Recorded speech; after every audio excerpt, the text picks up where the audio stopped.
Recently I was privileged to spend quite a long car journey with one of our students driving back from Canada. He urged me to do a blog post on how to preach against pornography. So we batted a few ideas to and fro. We came up with 10 fast facts on preaching against pornography. First of all, silence is not an option. I wish it was. I'm sure most pastors wish it was. We'd really rather leave this kind of stuff out of the pulpit and out of our ministries. Who really wants to dwell in these things? And yet, it's not an option. It's where the heat of the battle is today in so many lives, and we must minister to that.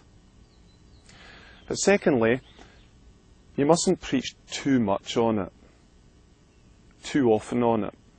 One of the results, if you do, is that people in the pew will start thinking, "You've got a problem. Methinks thou dost protest too much," in other words. Thirdly, be selective in the audience you preach it to. Is this really suitable for a mixed audience where there are young children and all ends of the scale way up to the oldest? Try and find a forum or an audience, in other words, that this really does apply to and it's suitable for. And that really brings us on to the fourth point. Don't be pornographic in your preaching against pornography. Remember what Paul said, it's a shame even to speak of those things that are done of them in secret. Try and develop a way of speaking about these things without making people sin as they listen to you. Speak on it. Try and find phrases, terminology that will make clear what you're speaking about without going into all the graphic, gory detail. Fifthly, beware of statistics. I've heard sermons where some statistics are given about how many Christians are using pornography, and it's quite frankly unbelievable. I don't believe it. But if you use these statistics, you know one of the effects will be that some in your congregation, say you give stats about male use of pornography, and you say 50% of men are doing this in the church. Do you know what that's going to do to the minds of many of the women? They're going to look at every man now with suspicion. They're going to think, well, that means 50% of these men are at it. And it's going to breed suspicion. It's really going to break the fellowship of God's people. So beware of statistics. And use them rightly, use them wisely, use them minimally, and don't use them in a way that will damage trust and confidence in the fellowship. So really that's 5 fast facts on how to preach. But now 5 fast facts on what to preach. Firstly, I think you have to emphasize the addictive nature of pornography.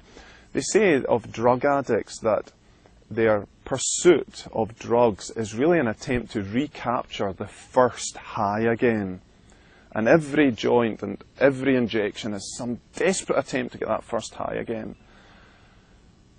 And pornography is the same. You might say, well, I'll do it once, and then I can leave it behind. But you do it once, and there's something in our human nature that will want that first high, that first taste again and again and again. Curiosity did more than kill the cat. Secondly, warn people that it almost always leads to action. You can't just keep this in the mind. Research has shown that when visual images of immorality are shown to people, the parts of the brain that are stimulated are the parts that deal with action in the hands.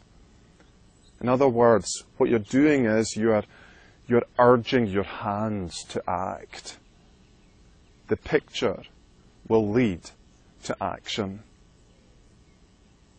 Thirdly, it destroys relationships.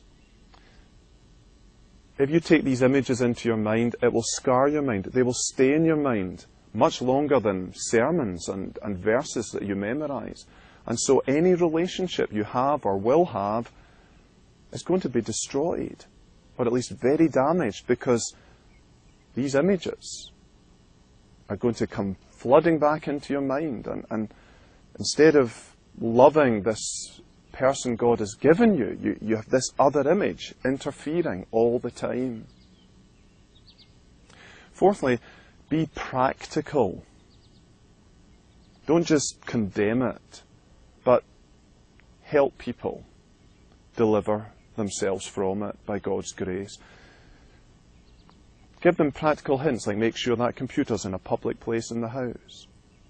Install software that allows your wife or your husband or your mother or father or somebody to retrace your steps, Covenant Eyes or something like that, so that you know if you go, it will be reported to another.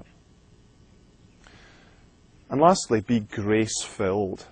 Pornography use brings huge guilt, devastating guilt. And here is where the power of the gospel is so welcome, that we can be washed and made whiter than snow. Hold out to people the power of grace to deliver them from these habits, as well as the pardon of grace to cleanse them from it.